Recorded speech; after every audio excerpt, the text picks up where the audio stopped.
This is a tough one. I would say my title for an elevator pitch for water for this generation going forward would be Water for All. I'm here with Dr. Andrea Gerlak, a professor in the School of Geography, Development, and Environment at the University of Arizona, and director of the university's Udall Center for Studies in Public Policy. Welcome, Professor Gerlak. Thanks for having me. So, the University of Arizona, it's in Tucson, an American city most people associate with the desert, or at least droughts. Mm-hmm. As an expert in these topics, in droughts, in water governance, what would you say is the public's biggest misconception about what a drought is? Yeah, thanks, Austin. Yeah, so Tucson is in the Sonoran Desert, which is this beautiful desert region in the southwestern part of the United States, not far from the border with Mexico.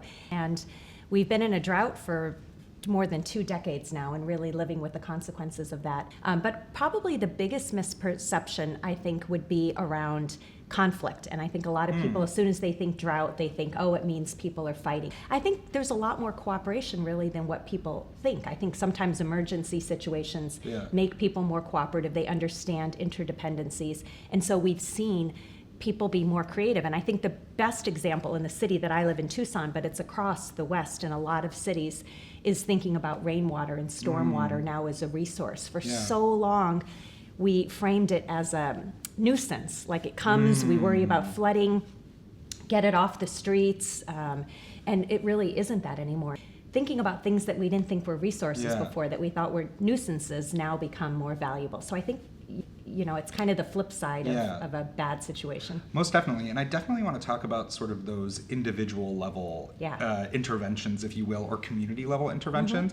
There have been a lot of individual choices around limitations when you wash your car. We have a big kind of movement almost across the West now pulling up what they call non-functional turf, any grass that does not have a purpose. So like a front yard or something? Totally. Okay. I mean, unless you're playing soccer on it or it's a dog park, unless it has a purpose.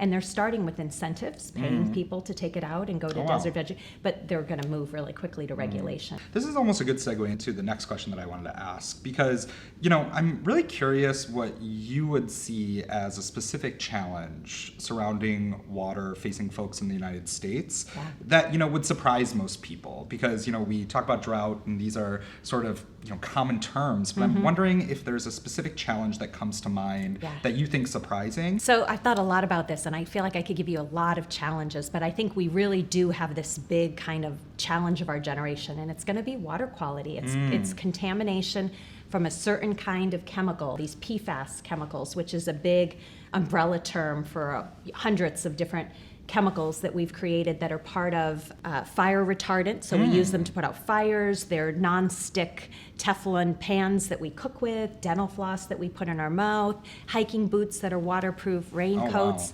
So they're really kind of everywhere. They've really gotten into our water. It is the biggest challenge, certainly in the United States. They've gotten into our water systems. We're just now starting to regulate them. There aren't a lot of alternatives. So they've been, as they ban one, a new one gets developed, but it has many of the same chemical features. And what we're learning, they're different than other chemicals in the past that you could capture and clean. These bioaccumulate, so they stay around for years. They're really hard to get rid of. We're learning that there's a lot of really bad negative health consequences, cancer, all sorts of other medical and health disorders.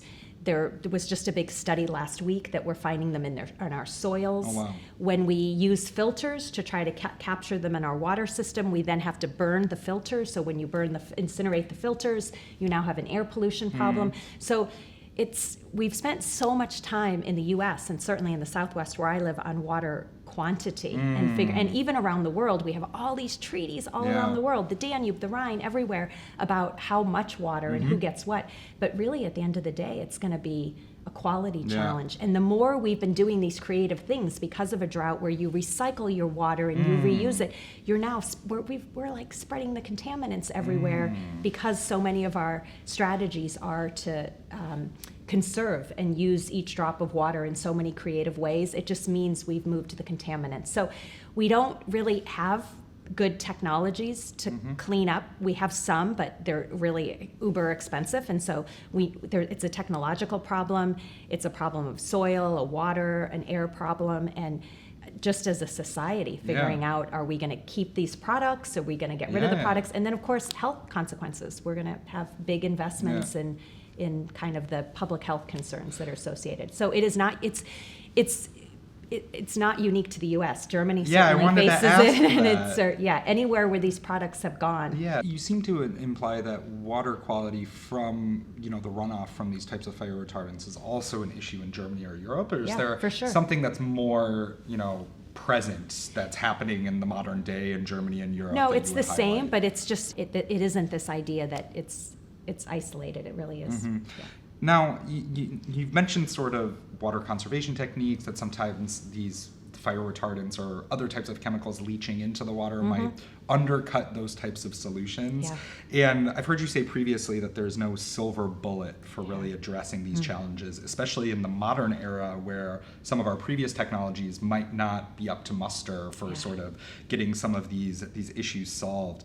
I'm wondering, what's an innovative policy prescription? This is a really good question, Austin, and I hope I can get better at answering it. But I always hesitate because once you kind of name one thing, you leave so many other things out. So I'm going to kind of give you a couple of answers instead of one answer. Great. I mean, one I think is kind of some of the good initiatives that have been happening around the world around equity, and I think it's almost like a new era about that. I mean, always with politics, someone wins and someone loses with some kind of public policy, and I think because I would imagine that, for instance, in this case of fire retardants that you mentioned earlier, perhaps wealthier communities might have the resources. Absolutely, they could pay for other sources of water, or they can pay for the cleanup, and other more rural communities or poorer communities would have a more difficult time. And if you look at maps of the U.S. where you have access to water or access to water sanitation, or even they violated clean water laws, it's totally racialized. It really is based on race and by income, so for sure.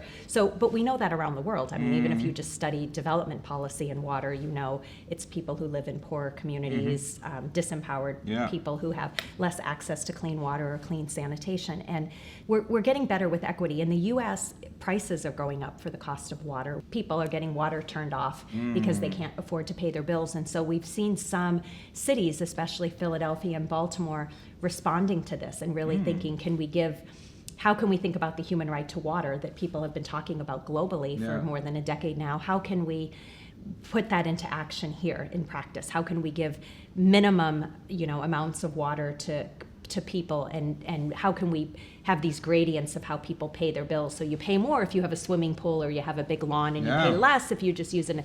And what does that look like? And so I think we're in terms of a policy and an urban water scale around the price of water and disenfranchised communities, we've come a long way in the last decade or so. So that's kind of narrow, but it's one example.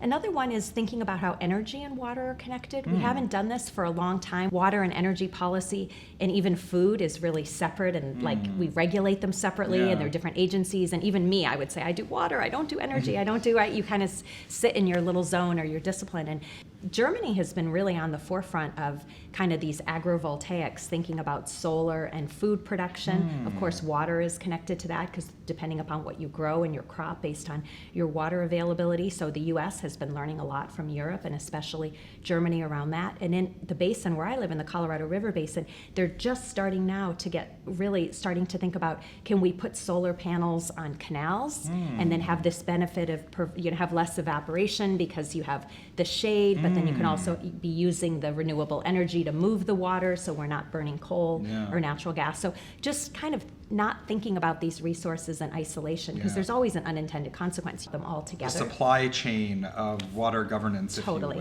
Not siloing these specific things, but thinking of all of them in connection. And everything's been siloed, like how we govern it, the businesses, the people who study it, everything has been so siloed. So almost like tearing that apart. And there is this nexus concept that people have been trying to grab onto to kind of just start to show those connections. And I think what it does is it shows trade-offs, because anywhere in the world, if you want to increase supply, it's going to have these other negative consequences. If and just being aware of it and then trying to mitigate anything that comes up on the negative side. Yeah.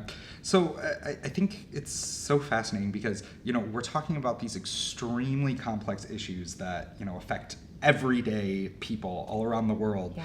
But it's my feeling, at least, that public awareness for some of these issues might be pretty high, but not for the entire supply chain of water governance that we're talking about. So in your perspective, how do we build more public awareness around water governance, water conservation, and can a single person really make a difference? Yeah. It's really tough, the whole single person idea and the role of the individual. When I was younger, I was so much more gung-ho, like, all the little strategies. You turn the water off when you brush your teeth. You think about the things, the products that you buy, right? A brand new pair of jeans and how many gallons of water but as I've gotten older, I just sort of reflect on individuals operate within these constraints, and there are things you can do, and you can set an example that the house you live in, how you use water in your home, the products that you buy. We do as consumers send signals to businesses and to government all the time about our values, and how we spend our money is a huge way to kind of show our values around water. But we live in these structures that are so much beyond us, economically, socially, and so I think it's more about awareness, where water comes from and how we use it, and changes over time. But the individual is incredibly important, because it's us at the end of the day who are going to hold decision makers accountable. And a really basic stuff is just demanding transparency in society, demanding to know the data, wanting to see the data, asking for more data, like really, the costs. What have we paid for water? How has it changed over time? Where's the water coming from? How we drain water off the streets, like just right in front of us kind of every day, that we could start asking questions about. Yeah. And you say that everyone has a story to tell about water. Yeah. When you were talking about individual policy prescriptions, I had to think of my father telling me when I was a kid to only listen to one song in the shower that was 5 minutes long, so then I would get out and stop using so much water. For sure. So you're totally right. Everybody does have a story to tell about water. But I'm curious, what is an elevator pitch that you would think up for this generation's or the next generation's story about water? Yeah. And what title would you give it? Yeah, you have a really good question. So when your stories about water too, though, Austin, I think we've really framed this so far today about like what we use in our house and like water kind of as that resource like that. But another really big story is through nature, right? A river, a stream, the ocean, camping, a hiking experience. And we forget that, like all of water in nature and the value of that is what makes us live in the communities that we live in. So also just kind of the spiritual and cultural and those components. It's really easy for us to narrow it down to like my tap and this and like consumption. But there, if we really think about water, it's key to every world religion. It's just really every central organism, to culture, every everything. So it's easy for us to make it all really technical and about quality and these sorts of things. Okay, so elevator pitches. So this is a tough one. So I'm going to kind of nick an idea from somebody else, but I would say my title for an elevator pitch for water, kind of this for this generation going forward, would be water for all. And people have said it before, and I think there's even an organization that's named that. So it's very clever. But what it does for me is it makes, first, it recognizes like multiple values around water, whether they're cultural, social, economic, technological, whatever. Because we even need water for data centers, for all of our, all of our AI and our it uses a ton of, so it's like just part of so many facets of our life. So it recognizes, I think Water for All recognizes that there are so many values and uses, and it's kind of, there are a lot of interests and economic values associated with water. But I think the for all part has this emphasis on more kind of equity and justice and us thinking about kind of who's winning and who's losing. And I think we always need to be asking that question. So what's the consequence of that? Who lost out from that? And even sometimes it's not direct, like somebody got dirty water from it. Sometimes it's just someone didn't get that same benefit. They didn't get the trees to plant that gives the shade, which gives so sometimes it's just the loss of something, not necessarily a negative. And we often have narrowed it down to thinking about negatives. And I think the Water for All as an elevator pitch gets us away from thinking that it's all technological or it's all about engineering. And for so long, the water field has been dominated by engineers and by scientists. And I can't tell you how many times in my career when I said I worked on water, someone just assumed I was an environmental scientist or a hydrologist. And it really is about governance and people and how we're making decisions. Yeah. And, you know, the UN wrote a report, I think it's almost 30 years old now, and they said the water problems of the world are water governance problems. They're not, it's not technology, it's not the resource itself. And it reigns true even today. It's how we're making decisions. It's the role of government and government needing to step up. It's the role of the private sector and the good things they provide, but also the bad and how we mitigate. It's nonprofits, it's religion, it's, you know, it's in education, it's in so many areas of how we operate in the world. And so, yeah, I think Water for All gets it, a lot of those elements. And on that note, with a call for water for all, thank you so much for taking the time to have this fascinating conversation. Thanks. And we wish you the best on the rest of your speaking It was a lot of tour. fun. Thanks for your great hospitality. Thanks.